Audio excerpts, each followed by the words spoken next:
Hi guys, Dr. Rob Barrington here with some more nutrition advice.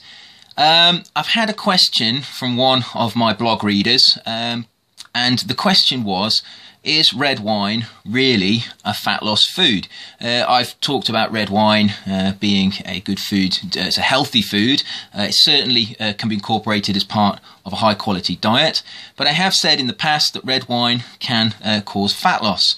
This has been questioned by somebody that reads my blog, so I think I'd just like to explain where I'm coming from when I talk about red wine as a fat loss food. Now, red wine is a good source of polyphenols, and it also contains ethanol. It's really a solution of polyphenols in ethanol and water. And we know that red wine is very likely that red wine is good for the health. There is so much data out there on red wine. Appears to have multiple mechanisms of preventing certain diseases, and in particular it seems to be protective of cardiovascular disease. But this fat burning effect of red wine, it's not really a fat burning effect, but is there any evidence that red wine can in some way decrease body weight, decrease body fat?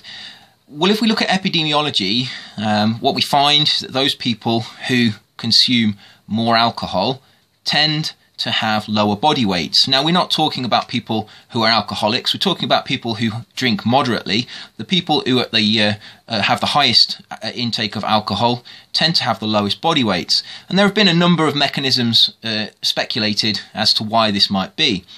There was a paper published in 2004 in the International Journal of Obesity that looked at the effects of red wine and red wine polyphenols on the absorption of fat. And it was found that people who had dyslipidemia, people who basically had a metabolic dysfunction because they had the metabolic syndrome, these people, when they consumed red wine with a meal, they had a decrease in the amount of chylomicrons. That's the triglyceride containing transport vessels that take the triglycerides from the enterocytes of the gut to the blood.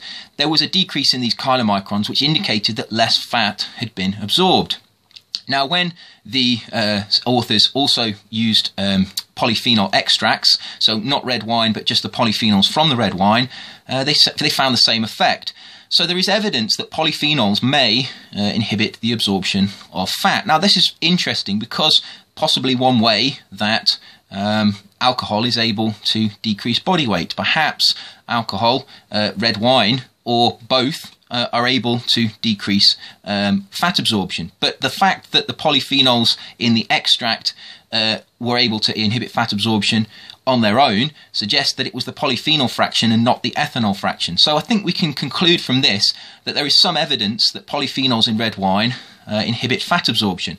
Now, this is interesting because it would suggest that polyphenols are beneficial weight loss foods. And to find further evidence of this, what we really need to do is turn to green tea. Green tea contains many flavonoids of the catechin group. They're flavonthiols. And there is a lot of evidence that green tea is a very good weight loss food. Now, it's been speculated that it's the caffeine content, or it may be the L-theanine content of green tea that causes weight loss. But there are also these catechins as well. And there was a study published that looked at oolong tea, which is a variety of green tea that is partially fermented, so it's about halfway between black and green tea, and it was found that the catechins in this oolong tea were the cause of a decrease in fat absorption. In fact, the fat in the feces increased, suggesting that it hadn't been absorbed. So there is evidence from multiple different types of foods that these polyphenols, these flavonoids, are perhaps able to inhibit fat absorption. And this may be one way in which red wine is able to cause a reduction in body weight. Now, is red wine actually a fat-burning food? Probably not. I mean, green tea has caffeine in it, which is a fat burner, but green tea seems to have more of an effect than the caffeine alone. So I would suggest that those people who consider red wine to be a healthy food and want to consume it, I wouldn't worry too much about its reputation for putting weight on.